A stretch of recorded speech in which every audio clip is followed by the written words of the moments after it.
So Qigong is also has roots in shamanic practices, very much connected to nature.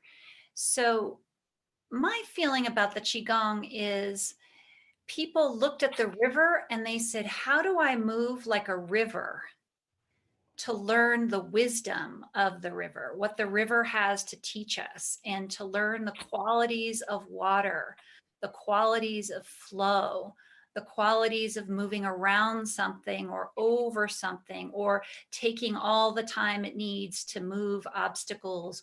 Or I like to talk about carving the Grand Canyon. That's just an example.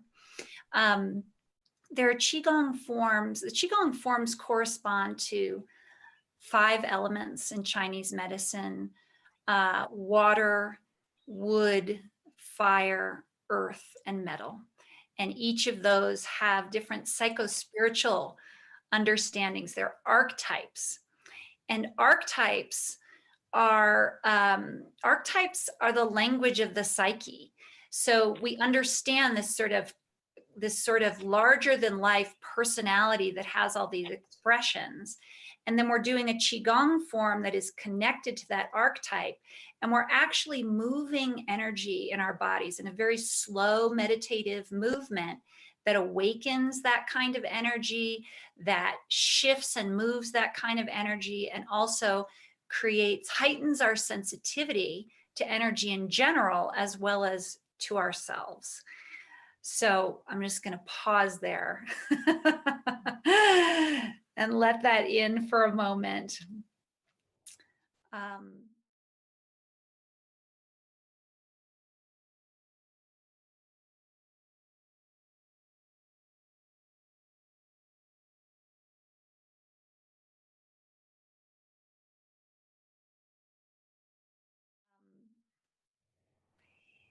So one way that I think about Qigong is a physical prayer. So let's say, as we're going to do today, we're opening to an intention. And let's say we begin to have an image or a voice that comes in, or a phrase during the journeying. When we move into the Qigong, we're going to be doing a movement that will correspond with the shape that we're going to take in the journey. And this will be a way to magnify the experience that you've had and to embody it. That word is used a lot. It's become kind of a catchphrase: embody this, embody that. What does embodiment mean? It means we're taking it from an idea and we're actually bringing it into our cells, into a cellular level, into the muscles, into the blood, into the breath, also into the energy body, so that we actually know it in a way that is so much deeper than the mind. And as we move about the world, we're also expressing it. So I think of embodiment as actually coming into alignment with something, with all parts of ourselves: the body, the mind, the soul, the spirit, our energy. And because Qigong is an energy practice involved with movement, it brings all those things together.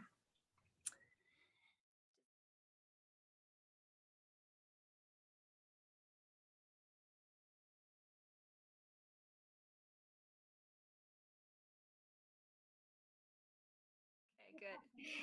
And just to touch back in on the yin again, so Qigong can work with all kinds of energies. If we are overstimulated or in a hyperactive or fight or flight state, the Qigong can help balance and harmonize and ground you.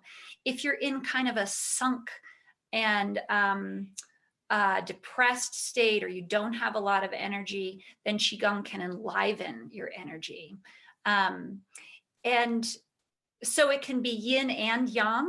I think of Qigong as a tool for the yin, because it requires us, it asks of us to slow down, to become really sensitive,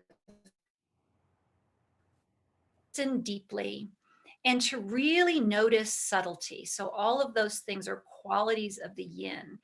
And there's also a receptivity. What I find when I practice Qigong, and if for those of you that are new practitioners, initially you may just feel like, okay, I'm just going through the motions. I'm going through these motions. But after a while, what starts to happen is the energy starts to move you through the form. And so there's this subtle shift that happens from being the actor, the performer of the form, to being moved by the form itself. So that's a beautiful yin shift that can happen. And just to say that, to put that out there so that you can be open to that possible experience today.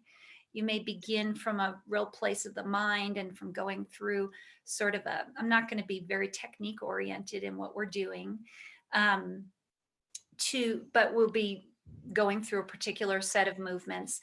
And then you might find as we continue the repetitions that the energy of the form starts to take over, and you're actually flowing with the energy, and it begins to move and change how you feel inside, your physical sensations, your state of mind, your sense of presence.